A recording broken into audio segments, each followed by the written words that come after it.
స్వతంత్ర భారతదేశంలో ఇండియాలో ఎక్కడా జరగనివి పొలిటికల్ విషయంలో తమిళనాడులో 2 విషయాలు జరిగాయి.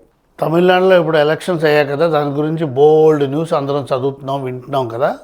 తమిళనాడు ఎలక్షన్లో మన దేశంలో ఎలక్షన్ ఒక ప్రత్యేకత ఉంది. ఎందుకంటే తమిళనాడు ఇది only state in India which elected 3 movie stars as chief ministers.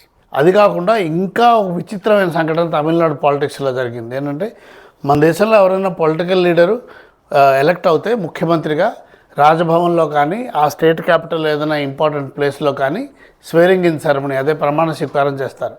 కానీ ఓన్లీ తమిళనాడులో మాత్రం ఎలక్ట్ అయిన ఒక ముఖ్యమంత్రి ప్రమాణ స్వీకారం అమెరికాలో వెళ్ళి చేశారు. విచిత్రంగా ఉంది కదా.